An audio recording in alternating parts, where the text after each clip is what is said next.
तर धुळे महापालिकेमध्ये भाजपनं राबवलेल्या बिनविरोध पॅटर्नवर शिवसेनेनं टीका केली आहे।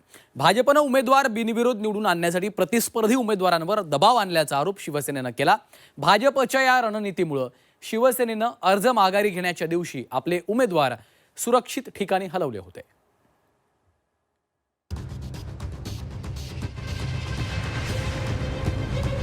धुळ्यात भाजपचा बिनविरोध पॅटर्न। बिनविरोध पॅटर्नचा धसका, उमेदवार परागंदा। भाजप दबाव आणत असल्याचा शिवसेनेचा आरोप।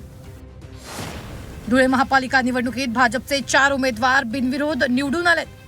वरवर तुम्हाला वाटेल की बिनविरोध उमेदवार निवडीत वेगळं काय, तर बिनविरोध उमेदवार सगळीकडेच निवडून येतात, पण धुळ्यात भाजपचे 4 नगरसेवक बिनविरोध निवडून आल्याचा धसका त्यांच्या राज्यातला मित्रपक्ष असलेल्या शिवसेनेनं घेतलाय। भाजपच्या बिनविरोध पॅटर्न मागे साम दाम दंडभेद ही नीती असल्याचा आरोप शिवसेनेनं केलाय। खबरदारी म्हणून उमेदवारी अर्ज मागे घेण्याच्या 2 दिवस आधीपासूनच उमेदवारांना अज्ञात स्थळी हलवण्यात आले। माझ्या प्रभागात आम्ही 4 कॅन्डिडेट आहे आणि जे आकांक्षा महालेताई आहे आमच्या शिवसेने गटातून आमच्या सोबत उभी आहे, त्यांच्यावर दबाव टाकण्यात येत आहे आणि धमक्या येत आहे की माघार घेण्याकरता जे सत्ताधारी पक्षांचे समोरचे कॅन्डिडेट आहे ते त्यांच्यावर दबाव टाकताय। शिवसेनेने केलेले आरोप भाजप नेते आणि मंत्री जयकुमार रावल यांनी फेटाळून लावले। तर धुळ्यात विकासाचं वारं वाहत आहे, त्यामुळे उमेदवार स्वतःहून उमेदवारी अर्ज माघारी घेत असल्याचा दावा रावल यांनी केलाय। काही लोकांना रूम मध्ये बंद करून ठेवलंय, अडून ठेवलंय। खरं तर राजकारणामध्ये, लोकशाहीमध्ये जर उमेदवारांना बंद करून ठेवण्याची वेळ येत असेल तर हेही चुकीचं आहे। उमेदवारांना मुक्त पद्धतीने त्यांना जी भूमिका घ्यायची ती घेऊ दिली पाहिजे। आणि आपण पाहतोय की विकासाबरोबर सामान्य लोक आहेत, जनता आपल्या बरोबर आहे। आणि मग अनेक लोकांनी ज्या रागाच्या भरात फॉर्म भरले होते ते विड्रॉल देखील करतात।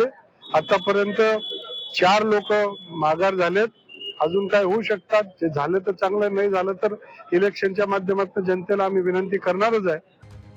उमेदवार पळवापळवीचा आरोप भाजपचा मित्रपक्ष शिवसेनेनं केला, त्यामुळे या आरोपात तथ्यही असेल असा टोला अंबादास दानवेंनी लगावला।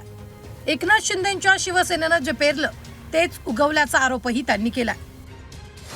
ज्या अर्थी शिंदे गटाने केले त्या अर्थी उमेदवाराला भीती भारतीय जनता पार्टीकडून स्पष्ट होतंय, बाकी तिथं दुसरं कोणी नाहीये। जे पेरलं ते उगवत असतंय, लक्षात येतं एवढंच।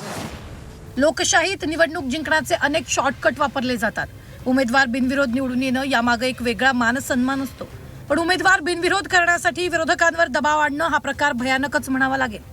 हे आरोप करणारे विरोधक नसून राज्यात जे सत्तेत मांडीला मांडी लावून बसलेत त्या शिवसेनेनं ते आरोप केले। त्यामुळे धुळ्यातल्या बिनविरोध पॅटर्नची वेगळ्या अर्थानं चर्चा राज्यात आता सुरू झाली आहे। प्रशांत परदेशी, झी 24 तास, धुळे।